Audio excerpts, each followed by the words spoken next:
Konging sekar delimu kempong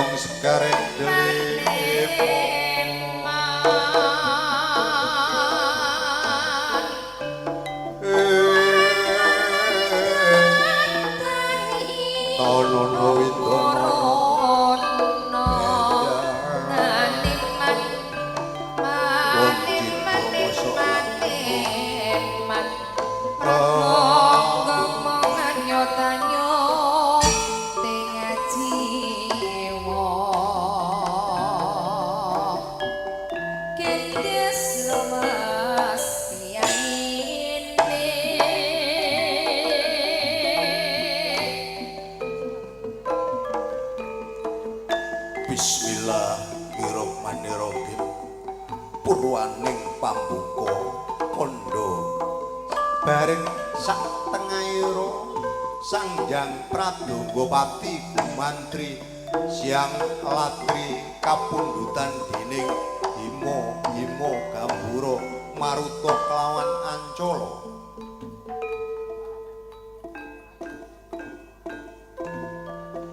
Hima araning Mega, Gambura araning segara, Maruta angin, Ancala wujuding gunung kang dadi tetimbanganing aurip Surya Candra Kartika langit awang-awang uwuh-uwuh lanang wadon gedhe cilik ala becik kang sinebut wonten laksara Jawa kang dadi tinggalane kaki pujangga Jawa Sang Aji Saka. Ana Caraka Data Sawala padha jaya maga batanga. Ana Caraka ana utusan wiwit nalikaning Kangjeng Nabi Bapa Adam kang Ibu Siti Hawa dipun larapaken dipun tundhung saking swarga mila nalika semanten Gusti kang akarya jagat milah milih manungsane yaku milih mutiarane manungsa kang abal yakut utusaning Gusti Nabi kelawan Rasul ingkang anuntun manungsa pagesangan ingkang minulya donya nganti akhirat.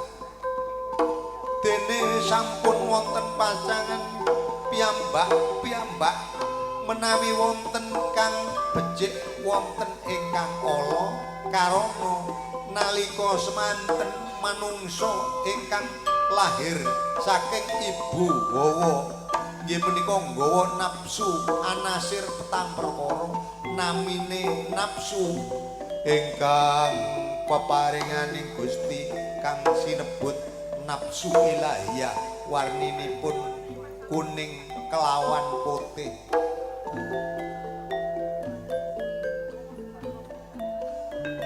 kang sinebut warni dipun kalih perkawis nggih menika supiyah mutmainah dening gantelaning setan namining setania warninipun kalih perkawis ireng kelawan abang ingkang sinebut aluamah lan amarah nepsu sekawan kala wau sami mapan wonten sanubarine sami parang antawisipun nafsu ilahiyah kelawan setania mung kari menungsane sing sapa manut nafsu ilahiyah benjang gesangipun bakal istiqomah yen pejah kalebet husnul khotimah kosok wangsulipun ya kosok wangsulipun menawi bela manut nafsu setania gesangipun boten angsal berkah yen pejah kalebet sukul khotimah pungkasane laksara Jawa kang sinebut ana caraka nganti maga batanga tegese mapan batang tegese jasad sakwise manungsa duwe kawenangan urip mula manungsa duwe kawenangan mati ora mulat ndek dhuwuring pangkat derajat sapa wae sing duwe napas bakal ngalami mati kenek mati kabeh nanging welinging Kanjeng Nabi bisa mlebu nang gedhonging keslametan kenek kabeh mati bisa mlebu marang husnul khotimah yen nggih sinegeting gelar pundhita kang kangge wiwitaning kandha cinarita anyariosaken gelaring dalem madu gondo ya madukara Sapta Raja Sasra Bahwana Mindra Sapta araning Pituraja Ratu Sasra Sewu Bahwana araning Jagat Mindra Widra Widra sejagat ngerat pramudita jajao sewu dalem madukara anaing boten kadya salebeting kesatriyan madukara sinten to ingkang nglenggahi wonten ing nggih menika kaputen madukara nggih madukara nggih menika Raden Arjuna Janaka wedal menika wonten kursi gading rawing pendhita Dura rawing patis sakuni sawen ngarsani madukara wandina saking Arjuna paring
pambukane wong wayah iki namung caran praja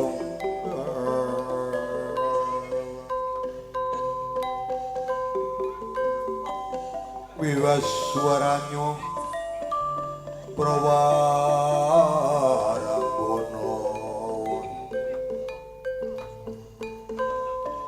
Hendro isining bak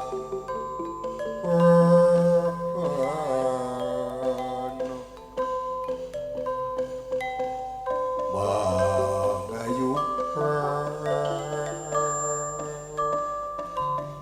Bagyo Purpamyar Sawa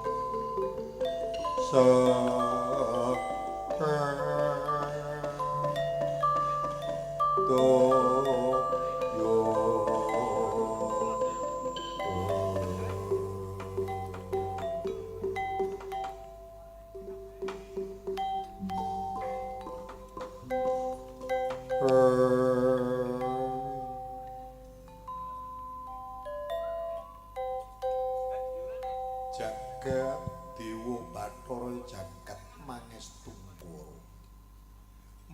mangke riyen menika kados rawuhing Kanjeng Rama Pendhita Durna Duh Rama Sarawu paduka katuran prembagi Sarawu paduka menapa inggih kanthi karaharjan Bapa Penembahan Kumbayana ijo apa lole walau gembol monyor ketebok basah mendor ping kandil buntute naga lawa ya ger anak muridku Permadi Janaka oleh idi pangestu pun bapa praptana ing dalem Madukara ora nandhang alangan apa-apa nggih kosok baline anakku Permadi Janaka Arjuna Paya Kaktira Harja nggih nuwun inggih Kanjeng Rama kalis ing sambikala boten pinanggih alangan menapa-menapa Kanjeng Rama syukur karya syukur yen kados sing kaya mangkono pun Bapa Prapta ora nandhang alangan jeneng sliramu muga ora nandhang alangan apa-apa malah bungeng manah ora kaya iki dina ger Permadi Janaka nuwun inggih Sarawu paduka kula aturi pinarak langkung prayogi Bapa Penembahan Kumbayana ijo Bapa ya ger ora kurang prayoga maneh anggonku sowan ana ing yaiku dalem madu gondo kene ger senaosa kula ugi makaten anak Nermati Basukarna kula ngaturaken salam taklim kula mugi kunjuk wonten ngarsa paduka anak nggih menika anak nggih menika Permadi Janaka inggih Arjuna duh nggih nuwun inggih Kanjeng Paman kula tampi malaman dadosaken bingeng manah puja pangastaning ingkang putra Permadi Janaka pinampi wonten ngarsa paduka paman pati sing puni nggih nggih kula tampi dadosaken jimat kula Bapa Penembahan Sarawu paduka wonten ing dalem Madukara menika kados andadosaken kageting manah sabab saderenge boten paring dawuh dhateng Permadi Janaka utawi kirim nawala duh Bapa Penembahan Kumbayana wonten menapa Bapa wonten menapa paduka prapta wonten ing dalem Maduganda duh Kanjeng Rama ijo Bapa lole walu gembol monyor gedebek basa mandor pring kantil buntute naga lawa-lawa anakku nggih Permadi Janaka nuwun inggih Kanjeng Rama praptanipun bapa ana ing dalem Maduganda kene amung kautus dening anak Prabu Duryudana sabab anak Prabu Duryudana krungu kabar wis warta iki wis sajake kurang tata nanging kancik negara Ngastinalaya aku krungu kabar kelamun Permadi Janaka ya Arjuna jare krungu kabar besanan karo ya iku Bratasena ya Sena. Apa bener, Nger? Nuwun inggih, Bapa Penemban Kumbayana. Kula menika badhe ndhawuhaken putri kula. Nggih, menika Dewi Pragiwa badhe kula antukaken Raden Gatotkaca Bapa Penemban Kumbayana. Ijo Bapa adikku ni. Iya wakne gondel kaya ngopo. Bener. Bener kabar sing ditampa dening anak Prabu Duryudana. Kalamun Sena bakal besanan karo Permadi Janaka. Lah terus kaya ngopo kekarepaning wakne gondel Pendhita Durna. Manggo dhisik, Ger. Permadi Janaka nuwun inggih, Bapak. Wonten menapa? Manggo dhisik.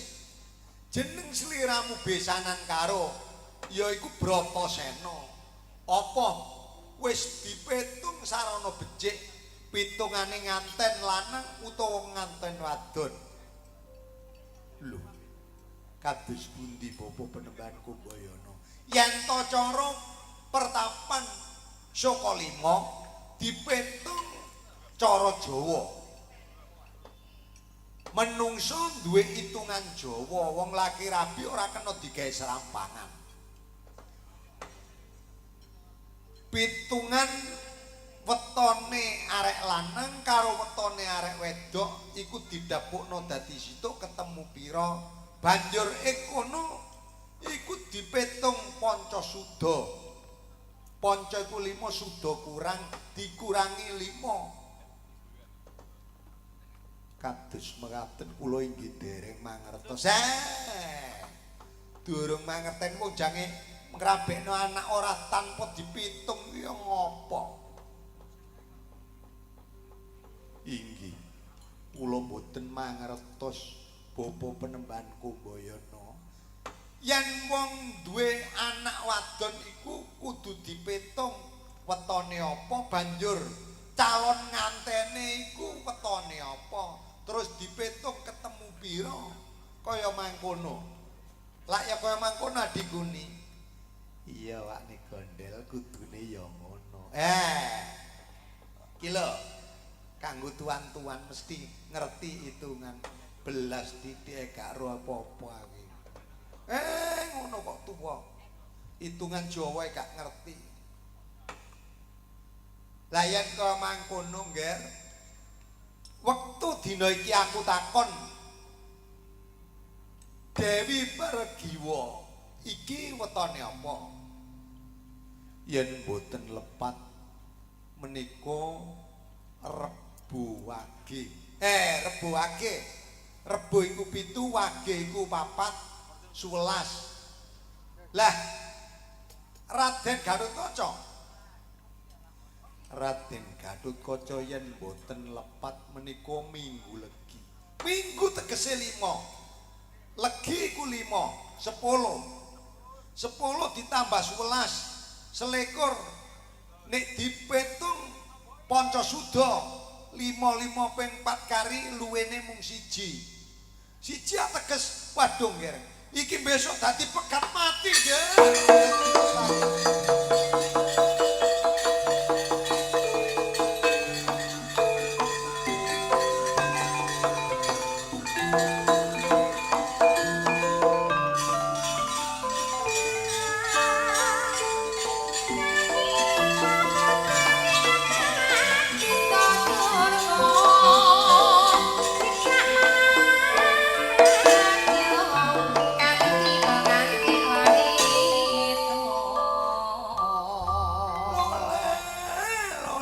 Gembol monyor-monyor.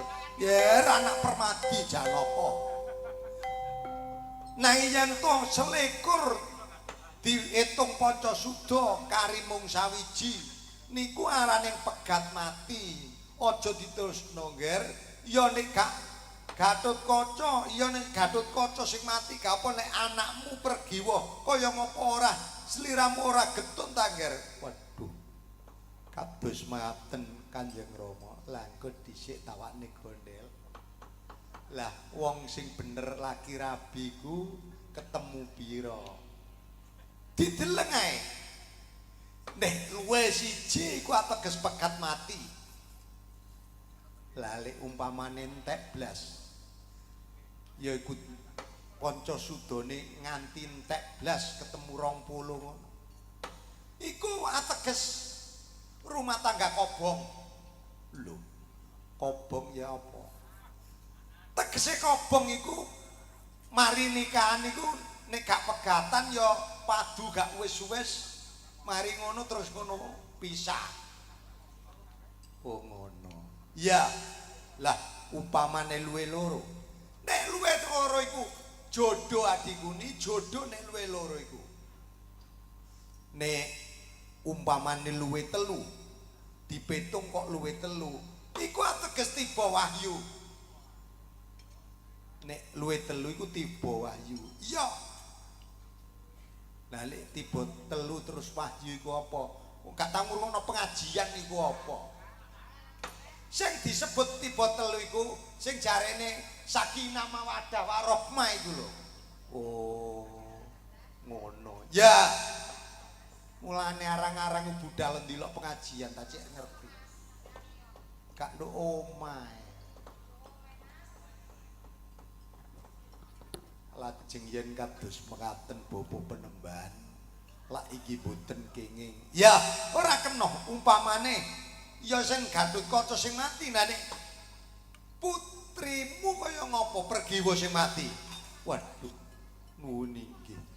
Lah yen kados mekaten kula menika pun sampun ider undangan pundi-pundi negara pundi-pundi kesatrian sampun kula idri undangan.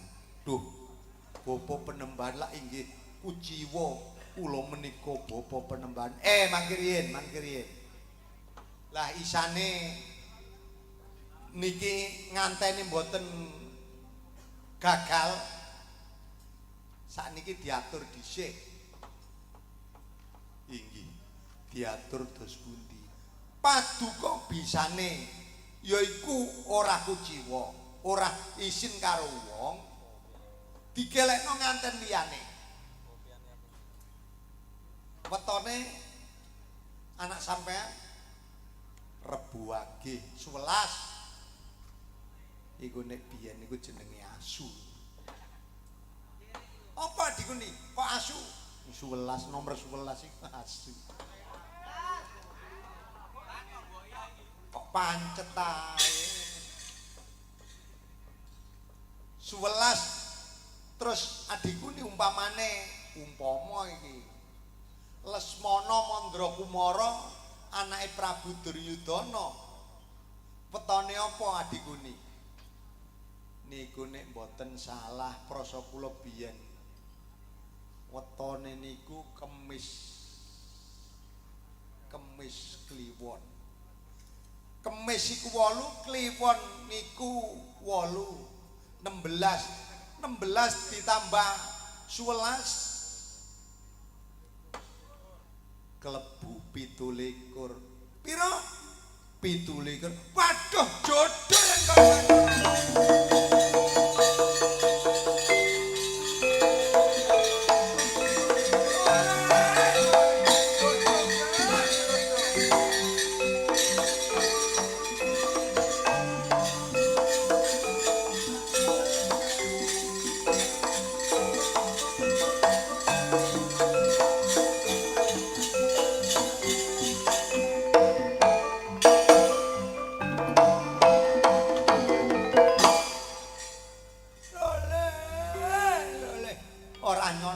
yang kelamun anak Lesmana Mandra Kumara iki jodoning Pergiwa Permadi Janaka. Nuwun inggih Kanjeng Rama Kumbayana kados pundi? Umpamane diolehno Lesmana Mandra Kumara malah iki mang ketemu 17. 17 iku arane jodoh luwe loro, Nger, luwe loro diitung Pancasuda. ngaten mboten napa-napa pokoke kula menika mboten wurung kemanten kala ya syukur yen kemangkon nggih bakal diolehno anake ratu wong sugih kepara donya bondo bab perkara probeo kanggo nganten aja kuwatir saka negara Ngastina kabeh awakmu aja melok-melok sing penting duwe mantu Lesmana Mandrakumara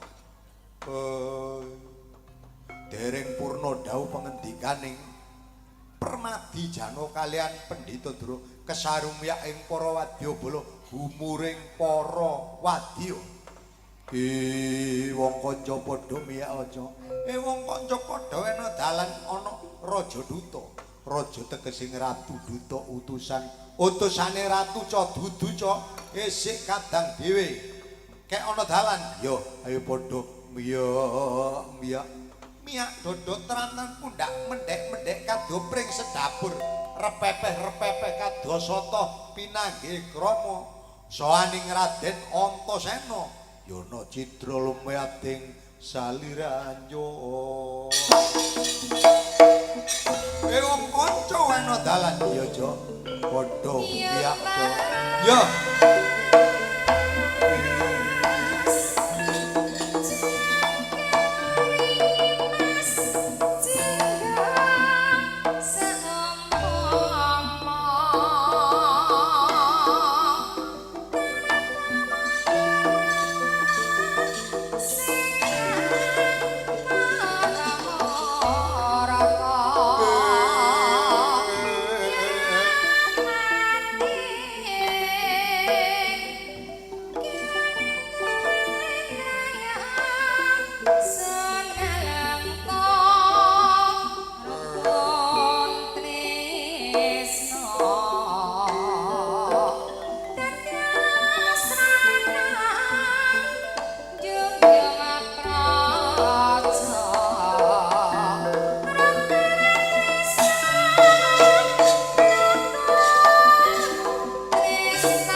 Bala gumuring Pramadya sawane Raden Antasena saka Jodipati kautus dening ingkang Rama wedal menika kedah sowan wonten dalem Madukanda ya Madukara Pakane Raden Antasena saperlu bakal takon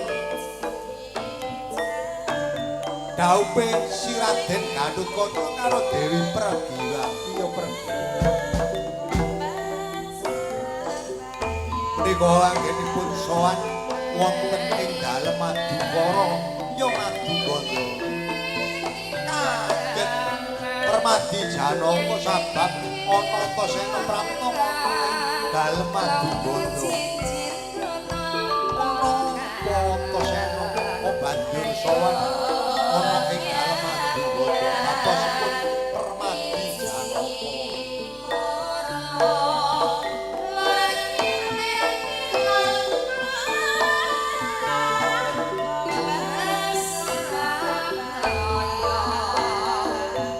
Wancinyo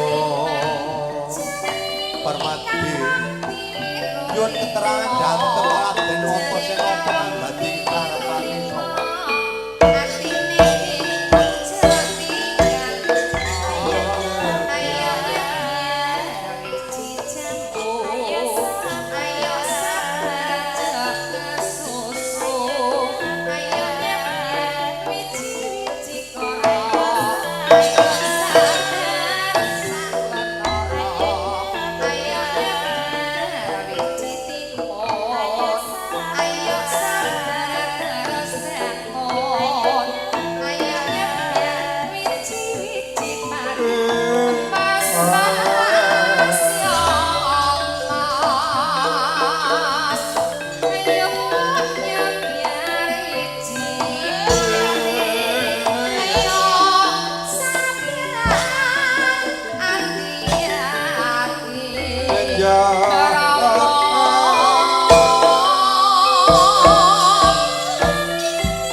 Mangku disinggir durung antara suwe anggonku ngrumpaka ana dalem Madukara ya Maduganda miyaking para wadyabala gumuring para wadya kang sowan kaya anakku bocah bagus Raden Antasena bagya soaning Raden Antasena apa kanthi karaharjan Ger Antasena. Oh. Iya Pak Cilik. Iya Kanjeng Paman. Praptane anakmu Antasena. Oleh pangestuning Paman Permadi Janaka ora nandhang alangan apa-apa. Yaiku sembaku katampa dening Paman Permadi Janaka. Iya. Tak tampa puja pangestuku tumrapa marang jeneng sira Yo, tak tampa ndadekake jimat Raden Antaresena. Ya syukur jumutrung mayu bagya. Mangko dhisik, Nger. Sowan ana dalem Maduganda. Ora nampa timbalan banjur sowan ana wigati apa, Nger? Raden Antasena. Ya, Pak Cilik ngene. Tekaku ana dalem Maduganda kene sabab dikongkon Kanjeng Rama. Anakku Antasena teka menyang dalem Maduganda. Takokno. Daupe kangmasmu yaiku Raden Gatotkaca iki kapan? Tur maneh perkara Probaya apa ae bakal yaiku ditekani saka dalem Jodipati. Paman Permadi Janaka gak perlu nganggo ragat, cukup ragat saka dalem Jodipati ae. Kaya mangkono. Paman Permadi Janaka. Mangko dhisik, Nger. Duh, kok mangko dhisik? Mengkene, Nger. Temune Raden Gatotkaca karo Dewi Pergiwa. Iki sajake kurang becik, Nger. Lho, kok kurang becik? Mongko undangan wis kabeh. Endi negara wis ana undangane Kakang Gatotkaca bakal rabi oleh Pergiwa lah kok kurang becik ku asale kaya ngopo? Mongko rembug iki rembug wis mateng.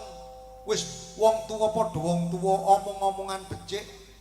Lah kok oleh ngomong kok gak nyariki-nyariki lah. Saiki wis jange gawene kok jariku ora apik. Kaya ngopo, Paman? Iya. Mergo nek diitung teka Pancasuda hitungan tiba pegat mati. Lho, hitungan Pancasuda Gatotkaca karo Pergiwa iki ketemune pegat mati, ketemu selikur luwih siji iku ateges pegat mati. Kaya mangkono mula tak urungno ae bab perkara Gatotkaca karo Pergiwa. Lho, sik. Sing ngitung Pancasuda iku sapa? Kok ana hitungan Pancasuda? Nek aku sing eling biyen sing gak oleh iku ketemu selawe. Yaiku dina Selasa Wage karo Sabtu Pahing. Mergo sing titik karo sing akeh iku ora kena. Iku ketemu selawe.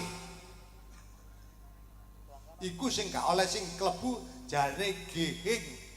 Nek wong laki rabi atik gehing iku ateges panas.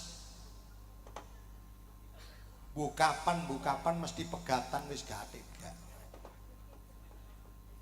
Sapa sing ngomong nganggo Pancasuda?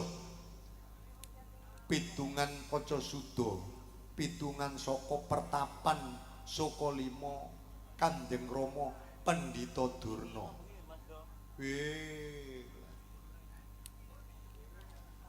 Loh, wong nduk kene ya. Kanjeng Eyang Pendhita Durna. Lho iya nggih ana apa? Sapa sing ngitung Pancasuda? Sing ngitung Pancasuda aku, Nger. Lho. Pitungan Pancasuda ngapik apa? Iku hitungan Jawa. Mulane wong Jawa kudu eling karo Jawane. Yen wong Jawa gak eling karo Jawane awakmu ngerti wong gak patek Jawa ta? Wong gak patek Jawa iku gak ngerti hitungan Jawa. Awakmu lak ngerti lho nek wong gak patek Jawa iku gak bener. Lho. Ya gak ngono Kanjeng Eyang. Sing diarani hitungan Pancasuda iku nek prasaku sing aku eling ku ya Selasa Wage karo Sabtu Pahing iku sing gak oleh.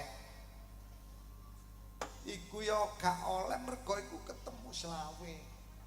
Mulane wong laki rabi nek atik ketemu selawe popong durung njaluk pegat karo bojone. Sinden-sinden niku sing ketemu selawe kok njaluk pegat karo bojone. Diana iku ketemu selawe kok njaluk pegat bojone meneh dirabi dalan. Wong ketemu selawe ngono njaluk pegat. Lah yen kaya mangkono Kanjeng Eyang ikilah jangene Kanjeng Eyang sing gagalno yaiku Kakang Gatotkaca dhaup karo yaiku Dewi Pergiwa. Iya merga ya ketemu iku mang. Ketemu tiba pati iku mang. Mulane tak gagalno. Lah yen wis gagal jange diolehno sapa? Nek wis gagal ya jange tak olehno putuku Lesmana Mandrakumara. Jange diolehno Lesmana Mandrakumara. Ya jange diolehno Lesmana Mandrakumara. Wah, dalah. Mulane waktu dina iki ana Kumbaka yaiku Kumbayana sowan ana dalem Maduganda. Nanging duweni karep jange ndawuhna Lesmana Mandrakumara karo Mbak Ayu Pergiwa kaya mangkono. Pancene ya kaya ngono. Merga temune Gatotkaca karo Pergiwa iku gak enak. Dadine tak gelekno sing enak aja sampe anakku Permadi Janaka wirangan merga gak sida mantu kaya mangkono. Oh, ladalah. Wis yen kaya mangkono Kanjeng Eyang wektu dina iki aja akeh sing dirembug. Aja akeh sing dirembug. Lah yen kaya mangkono wektu dina iki perkara iki perkarane saka Pendhita Durna sing kaya mangkono. Iya, pancen kaya mangkono bakal tak dhaup. Nek ngono ya wis gak pantes wektu dina iki Pendhita Durna prapta ana ing dalem Madugana iki tampan ana yen kaya mangkono.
Patih Surata. Ngene nggih. Kados pundi sinuwun? Ana apa? Kok nggih menika wakne gondel menika dipun ajar dening Raden Antasena. Iya, kurang ajar Raden Antasena yen kaya mangkon wektu dina iki aku bakal jengkar dhisik. Mula wektu dina iki yen wis to aku jengkari perkara iki mengko aku bakal metu dhisik menyang jabane Kabutren Madukara. Yen kados pangestaken dawuh. Iya. Purna dawuh pangendhan Permadi Janaka kok tindake sajak kaya rancakan candrane. Yo.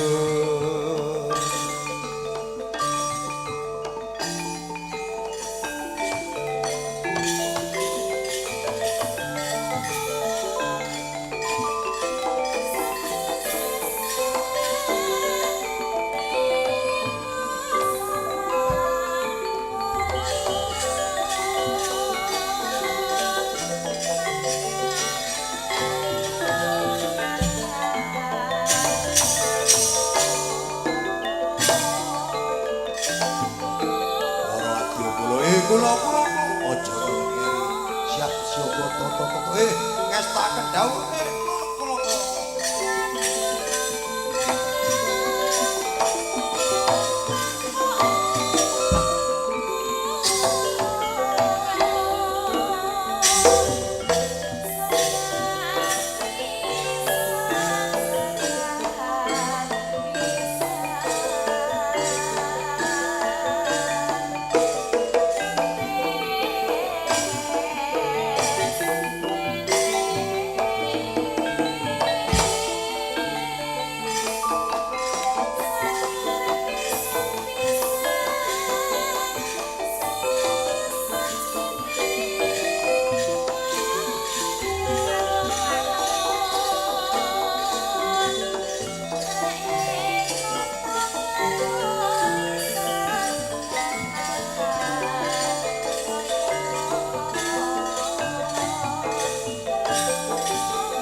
jodoh. Sira tetep tak upati. Jawa Timur tak ubengi. Jawa Tengah tak parani. Jawa Barat ora nanging ra ono sing ngerti. Sayangku, sayangku, sayang. Tak cincin, cintaku sejuta cinta. Rinduku seratus rindu.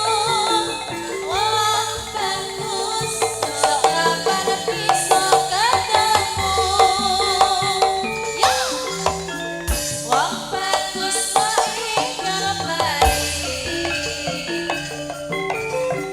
Wong yai tansah ngerteni. Cinta-cinta, aku cinta. Cintaku sejuta cinta.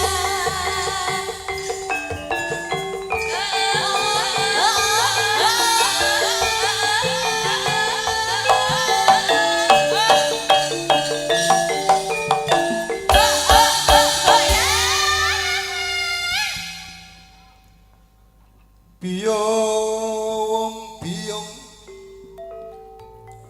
ayo nonton wayang dalangi saka ndumpi aku biyong sing nonton ayo didongakno rezekine kepara sing keturun nduk omah didongakno akeh anak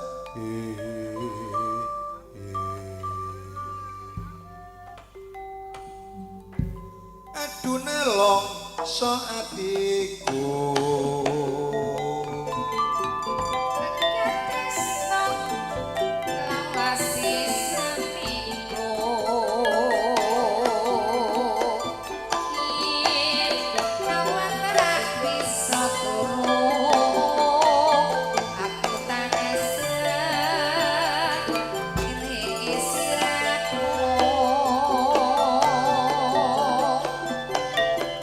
Janji ora koci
Duh.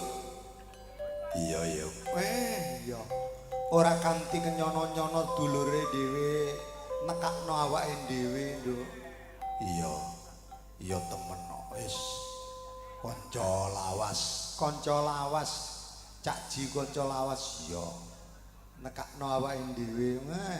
Magung matur suwun awake dhewe ditekakno mrene. Saperlu ngibur masyarakat Ploso Kuning kene. Iya. Ya ora dadi boyo pangopo. Arane seduluran, Nduk, ya wis kaya mangkono iku. Iya. Ya, mula wektu dina iki ayo aso salira. Aso salira. Iya. Pupung isih jam 1. Saiki ayo aso salira diluk gak suwe-suwe. Ya. Mergo ana tetembungan gending sing diarani witing klapa. Ngerti, Nduk? Witing klapa. Iya, apa tegese witing klapa? Wit tegese uwot-uwot iku dalan. Dedalane wong urip ayo sing temen, ayo sing lugu. Lale janur kuning. Janur kuning jan nyoto. Janur kuning iku tegese godhonge, jan nyoto. Tumata aja gampang percaya marang adolane kanca. Kadang-kadang kanca madul ngene gak rumatamu dhewe aja gampang percaya. Ngono. Ya yen kaya mangkono. Saiki janur. Nur tegese cahya. Cahyane sapa nak menungso cahyaning Gusti. Mula ana sebutane Nur Ilahi. Ya Nur Muhammad, ya roh ruhi roing Gusti. Asale menungso saka peltik, asale sepi balik nang suwung, mulane menungso mesti mati. Lho.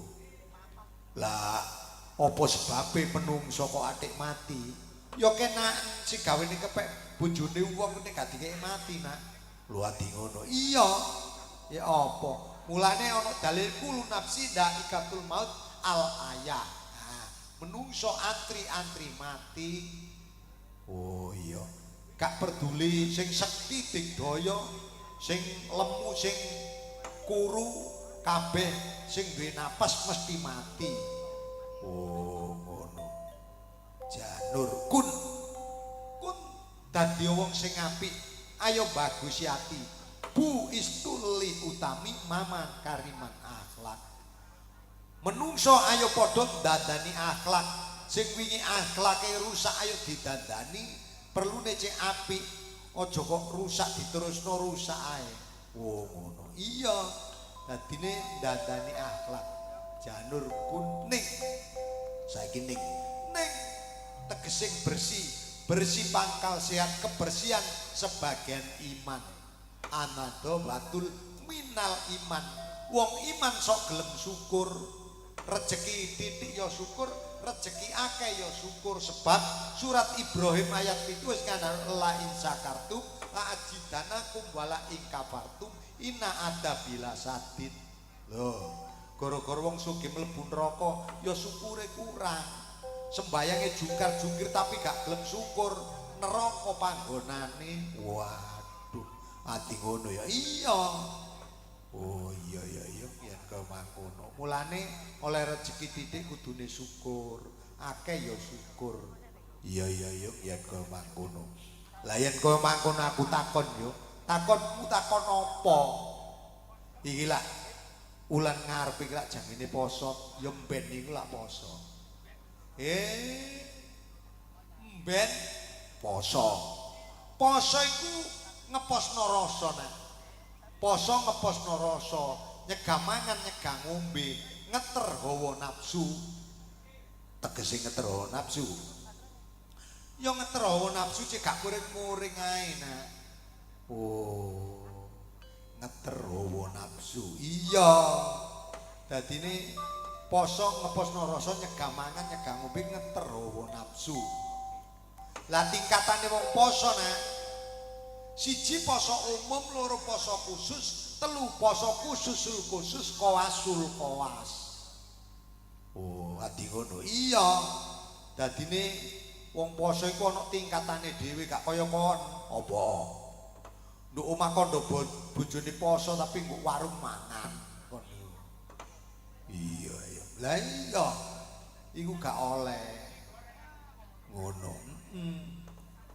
Iya, iya. Lah, apa sebabe ya?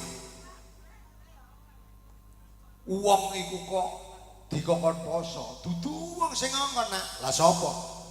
Sing gawe urip sing ngongkon poso iku. Lah kapan ngongkone? Lah iku piye? Sing diarani Al-Qur'anul Karim Al-Baqarah 183 ya ayyuhalladzina amanu kutiba alaikum muksiyam kama kutiba alal ladzina min qablikum la'alakum tatakun. Lah iku lena poso wulan ngono mbokmu biyen poso. Poso wulan ngono bapakmu ya poso. Lah poso iku bentuk diri pribadi iman kelawan takwa. Iman aja kandha kok cangkeme tok iman takwa ya kok lambene tok ae. Ngomong tok tapi gak gelem nglakoni. Iya. Kelakuane bejo iku. Gelem ngomong tapi mau nglakoni.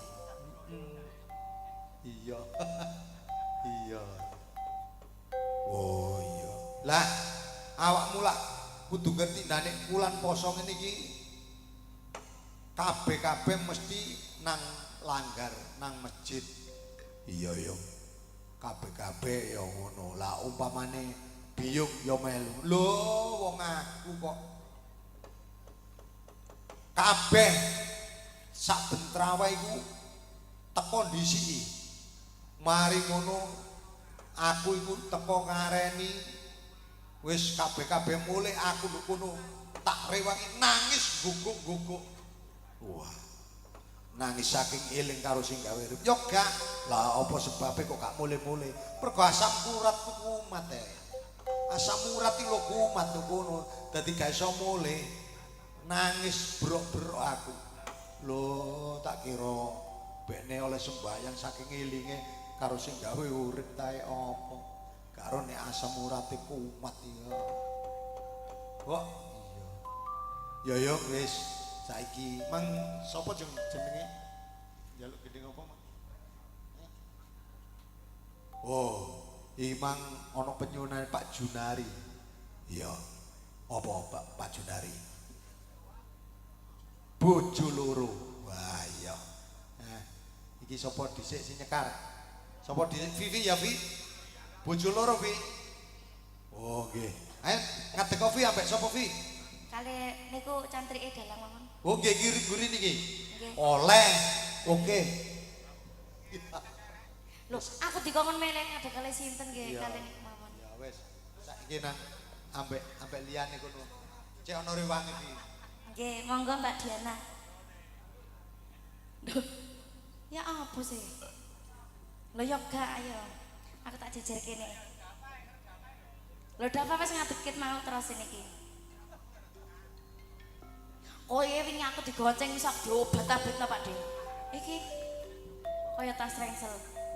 Nggih niki nyuwun bojo dua nggih Pak Dalang. Nggih, niki penyuwunane Bapak Junari sing dhisik tau nanggap aku nggone keputran iku lho. Oh nggih niki bapake sakniki gemoy. Nggih. Terus bojone mati saiki rabi yo kene. Oh nggih. Mulan iki mah aku dipethuki rono.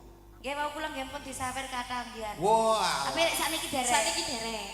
Yo Nggih nyawer maneh. Wong ibu isih gak ana Bu turu mulih. Lah niki. Lah niki. Nah. Niki niku. Walah. Dadah-dadah lho sak baiten mriki piye? Yo mbone ngono rek. Monggo mriki Bapak. Nek sing kene. Wah.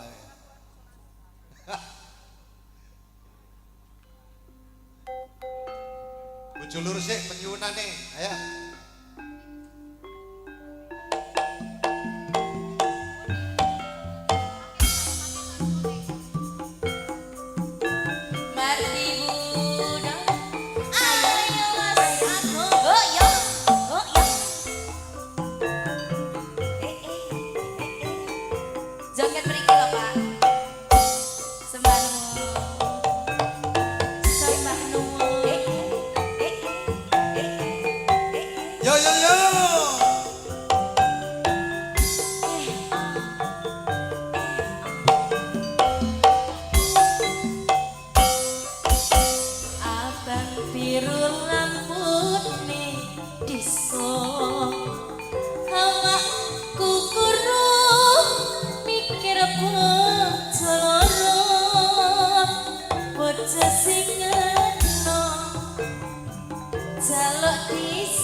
Jur saiki seneng atine ayo yo yo telung dino mulai royo telung dino pelina kene aduh senengi sing sedino lanjut kanggo sapa sing sedino kanggo golek kaya Mario yo yo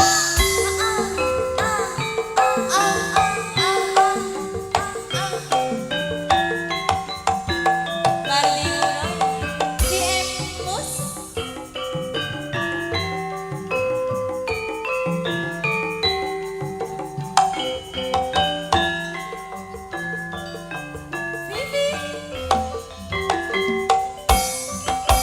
abang biru lambune disco awakku lamun mikir bojo loro bojo seneng njaluk disayang sing tuan tuan dadi ayo mas ayo sirahmu men rapi saturu andong tresno mas uga andong aku mikir butuhe mikir bajene jor saiki bingung atine yo telung dino mulera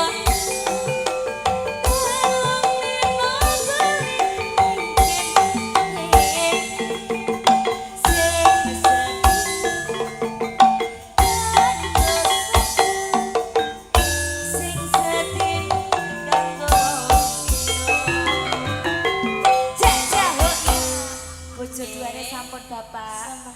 Oh nggih. Nggih Pak, mangke dihubungi kalih. Oh, alah. Nggih sik niku ninggal katresnan di. Ninggal katresnan di. Wah, aku nek gorong Diana sing nyuwara ninggal katresnan ngono. Wah. Cek durung waras ya adem panas nggih Pak. Temenan. Ati kowe sik gorong karo-karuan. Mboten wonten sing munggah mriki napa? Mboten wonten kula sing munggah. Kula tak munggah. Nggih niku lho Abah sing pakai kacamata hitam. Nggih, namine sinten wau? Mbak Vivi? Sapa mang aku lali. Kula. Hah? Oh, Oh, nggih. rek wis. Oh nggih. Monggo, Mas. Bajing loncat. Iki napa Bang? Nyun tembang bajing loncat. Diwaca. Oh, alah. Nggih. Oh ya sepurane Bapak ya. Anjen wis tuwa anjene langsung. Nggih.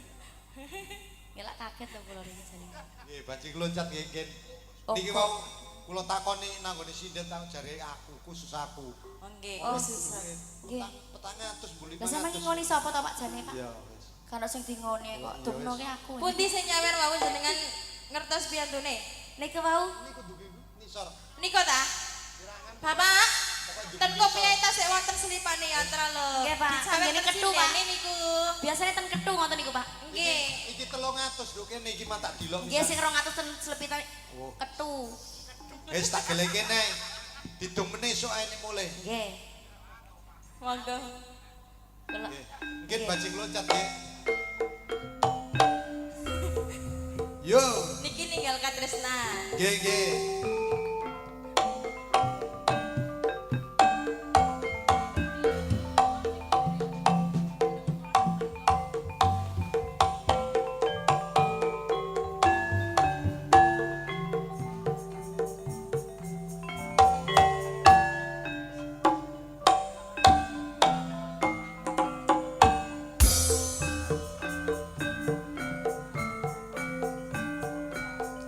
nangis sakjane Yo. atiku.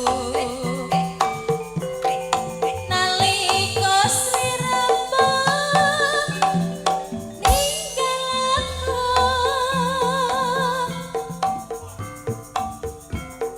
Apa sliramu ora krasa aku kudu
tahun nono mindono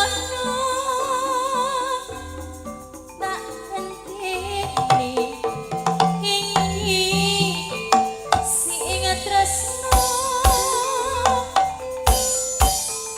balan nongko bebasane mas mengkaton ton siliramu wae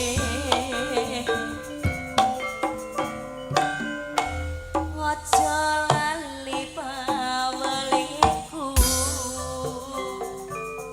uga mono kamas janji-janjimu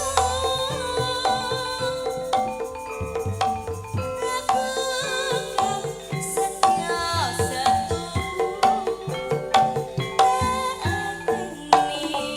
nganti saeling mardi budaya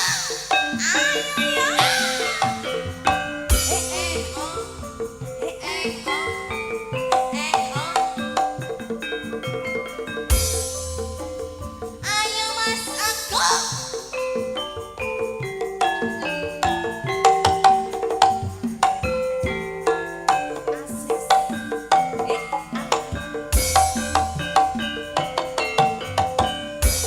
nangis sakjroning atiku nalika sirama ninggal aku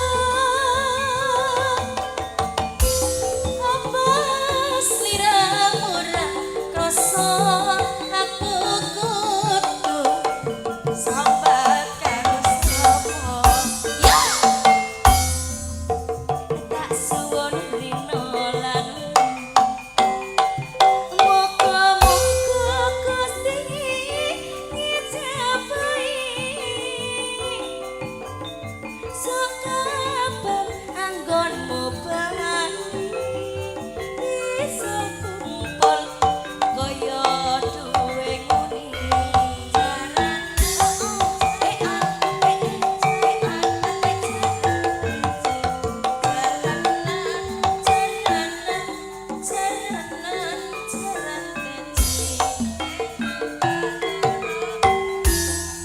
tahun nono minta nono tak henteni iki sing tresno balon nangka bebasane yo Kang Mas wong katon katon sliramu wae aja lali pawelingku uga mono kamas janji-janjimu aku kan setia setuju tak henteni nganti saelingku jajak kok ya Ya, sik ya. Lha iki mang tak wacane sik nyun tembang bajing loncat saking Mas Samsara Damarjati ya. Ya sapa saiki sing anu sing tembang bajing loncat